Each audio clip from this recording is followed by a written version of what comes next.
Olá, meus amigos, salve, salve. Esse livro é fantástico. Quem escreve é Hermínio Miranda, A Memória e o Tempo. Essa é a segunda parte. E aqui, Hermínio Miranda avalia o pensamento de Sigmund Freud, pai da psicanálise, e faz um paralelo com a doutrina espírita. Então, aqui ele traz os pontos positivos da psicanálise. Freud enfatizou o psicológico em relação à abordagem meramente mecanicista, biológica, orgânica, que predominava no fim do século XIX, começo do século XX, para os distúrbios mentais. E Freud foi que estudou o inconsciente, o consciente aqui tido como a parte da mente que contém as emoções, os desejos, a memória e que permanecem velados, escondidos. E Hermínio escreve que o inconsciente é um depósito da memória integral, não só dessa encarnação, mas de todas as encarnações que já tivemos.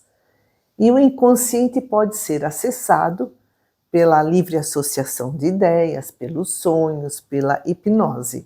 E escreve Hermínio Miranda: qualquer metodologia que provoque o desprendimento parcial do perispírito de sua prisão orgânica é potencialmente válida para se alcançar os depósitos da memória e ler ali nos depósitos da memória, no inconsciente, as informações desejadas. Freud escreve que o id é um caldeirão de excitações em ebulição. E Hermínio escreve que id é o núcleo primitivo dos instintos básicos e que há milênios esse id, esses instintos básicos contidos no id, garantiram a continuidade da vida enquanto não se desenvolvia a inteligência consciente, a racionalidade. Freud escreve que o ego é a parte pensante, ordenadora da mente, o ego representa a razão, e em relação ao id, né, que é um contraste com o id, porque o id contém as paixões e o ego representa a razão. E Paulo de Tarso escreveu: tudo me é lícito, mas nem tudo me convém. Então, aqui Hermínio explica que tudo me é lícito, o ego é esse elemento civilizador da personalidade.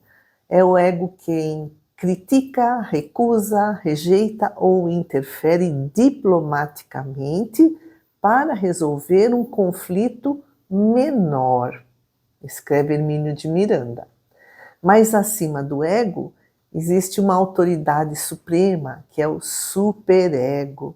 E Hermínio também escreve: no fundo, portanto, tudo se resume em decidir o que é permitido e o que não convém, como já escreveu Paulo de Tarso no Novo Testamento há 2000 anos. E outra questão é que para Freud é preciso liberar, para não criar indivíduos neuróticos e psicóticos, para não criar complexos e fobias, liberar, né, as tensões, os medos, os traumas. E Hermínio escreve: a liberação alcançou níveis dantes inconcebíveis de liberalidade que levou a uma permissividade ilimitada, mas essa liberalidade, essa liberação excessiva que gerou essa permissividade ilimitada não extinguiu as neuroses.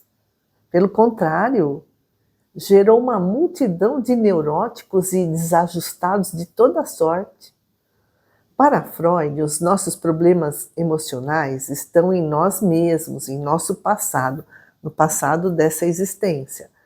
Porque para Freud só existe uma existência, uma vida, né? Ele não acreditava em reencarnação. Mas Hermínio explica que esses problemas emocionais, eles vêm até de vidas passadas, não só dessa existência, mas de existências anteriores.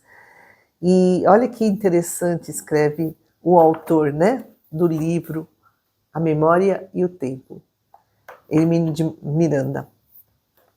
A psicanálise é uma ave que ainda está dentro do ovo. Depois de dar as primeiras bicadas e trincar a casca, parou, temerosa, algo assustada, com a luz da realidade que brilha lá fora. Essa luz da realidade, da imortalidade do espírito. E a dor física ou moral é indício de conflitos emocionais, por conta de atos antissociais, aqueles atos que prejudicaram o próximo ou a nós mesmos. As leis morais não admitem burla, não podem ser burladas. As neuroses e as psicoses têm origem nos crimes, escreve Hermínio, nos crimes horrendos praticados anteriormente, seja nesta vida ou em vidas passadas. E essas neuroses ou psicoses, que é a colheita, né, do desvio do caminho do bem, elas não são curadas com uma simples regressão de memória. A dor, porque neurose e psicose é uma dor emocional. A dor é uma indicativa de erro. A dor é um sintoma, é o efeito, é um sinal de alarme. A dor é educadora. E há doenças físicas e mentais incuráveis no contexto de uma só vida. São os problemas kármicos. Porque eles ainda estão pendentes de solução, então reparação, e estão no aguardo de decisões reajustadoras da transformação íntima. Amigos queridos, agradeço muito a todos que se inscreveram nesse canal. Um grande abraço, até a próxima.